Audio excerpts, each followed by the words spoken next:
معانا لفة سمبوسك، صدور فراخ متقطعة مكعبات، لحم مفروم، خضار مشكل، فلفل أحمر على أخضر على أصفر على زيتون أخضر على أفوكادو مشكل، جبن رومي وشيدر موزاريلا وبصل مفروم.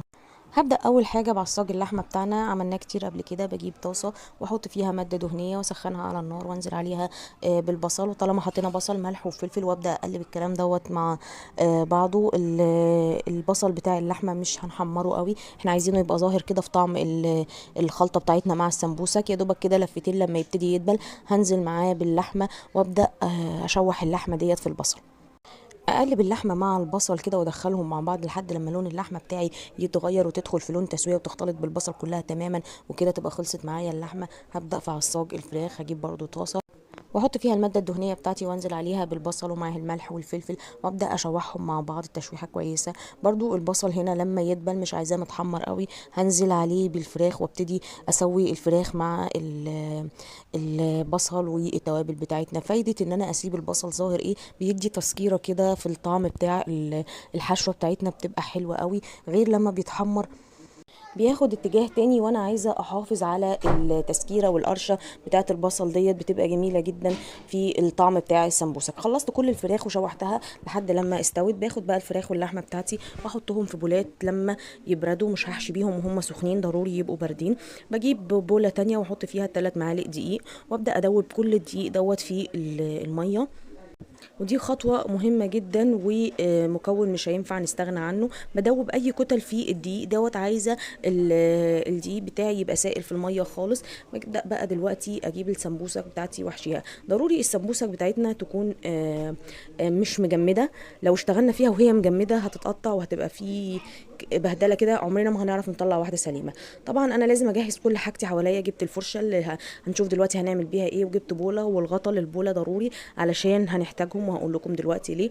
ببدا دلوقتي اطلع السمبوسك زي ما قلت لكم. بصوا دلوقتي انا مش مجمد خالص، وده ضروري ما يبقاش مجمد عشان يبقى يسهل عليا الفك الوحدات من بعضها. عايزه اقول لكم فطيره السمبوسك طريه جدا، ناعمه جدا، لازم تتعاملوا معاها بحذر علشان ما تتقطعش. خدت قطعتين من السمبوسك حطيتهم قدامي عشان الفهم، وحطيت الباقي لفيته في فوطه جنبي علشان ما ينشفش من الهواء. خلوا بالكم دي بتنشف من الهواء بسرعه جدا.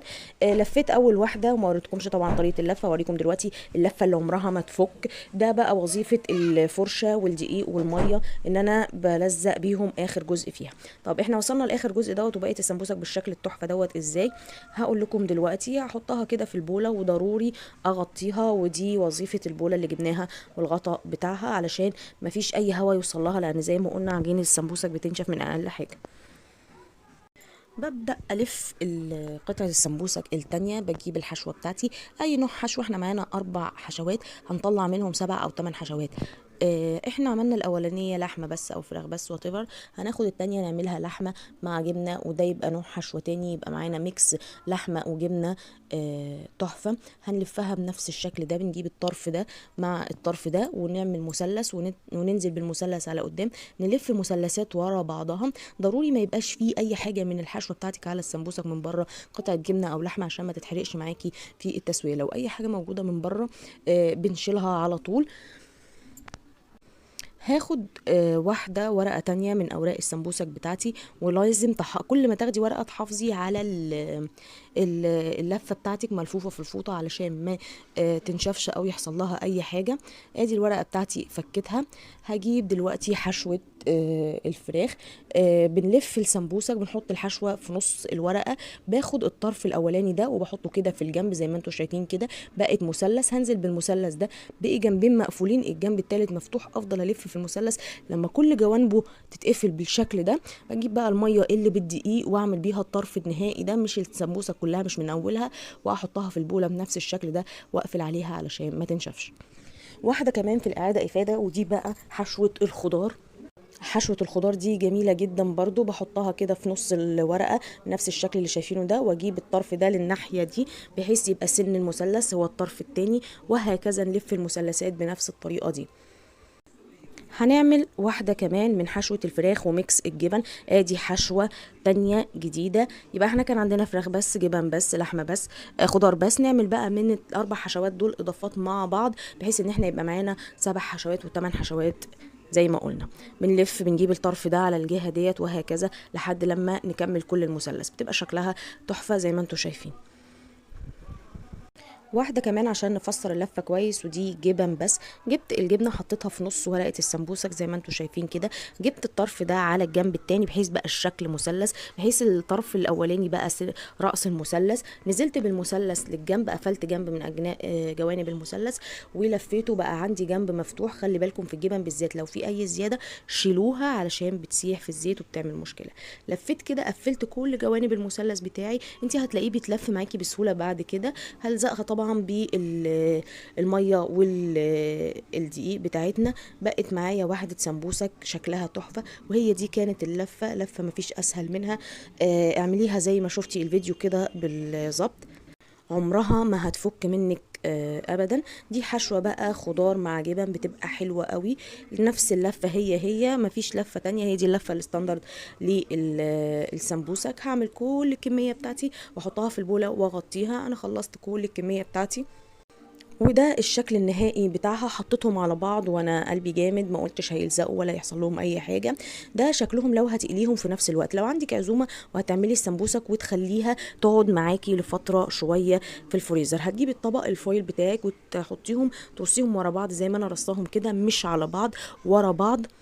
ضروري اللي هيتفرزوا يترصوا بنفس الطريقه ديت، لانه هيفرق معانا بعد كده في الشغل فيهم بعد التجميد. هترصيهم بنفس الشكل دوت في طبق الفويل بتاعك، وتجيبي البلاستيك راب وتلفي بيه الطبق كويس جدا بحيث ما يدخلوش اي هواء خارجي، وبدخله الفريزر. بعد كده لما باجي اخرجه من الفريزر علشان اشتغل فيه، باخده وهو مجمد، بيبقى سهل ان انا افكهم من بعض وهم مجمدين، وبحطهم في الزيت على طول. ما بسيبهمش يفكوا، لان ده عجين لو سبته فك هيبقى زي الطري والمبلول، مش هيبقى سهل خالص الشغل معاه، هيبقى خلاص يترمي على كده.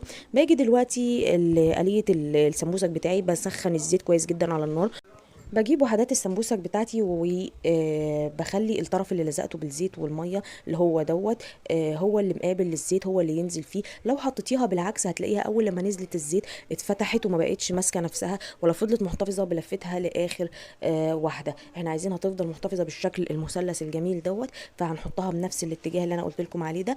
والسمبوسك الآلية بتاعتها سريعه جدا، اول لما بتحطيها مفيش ثواني تلاقيها خدت لون، وبنقلبها الاتجاه التاني.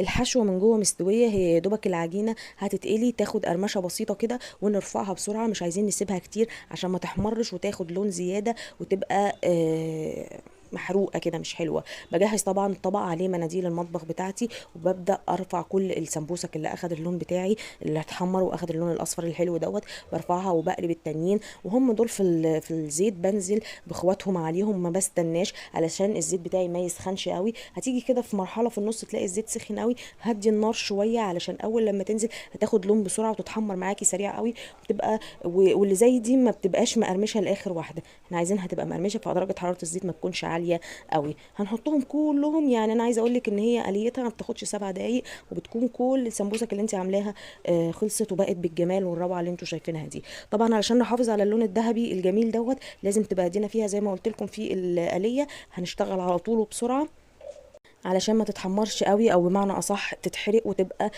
مش لطيفه لا في الاكل ولا في الطعم ولا في اي حاجه ولا في التقديم كمان. حلوه جدا، بتتعمل على المغرب على طول، ما بتتعملش من قبلها بفترة علشان تفضل محتفظة بقرمشتها وتكون دافية كده وطعمها جميل. بجد السمبوسك من المقبلات الجميلة جدا المحببة على سفرة رمضان، وحلوة جدا جدا جدا في العزومات. بجد شكلها يشهي وطعمها حلو.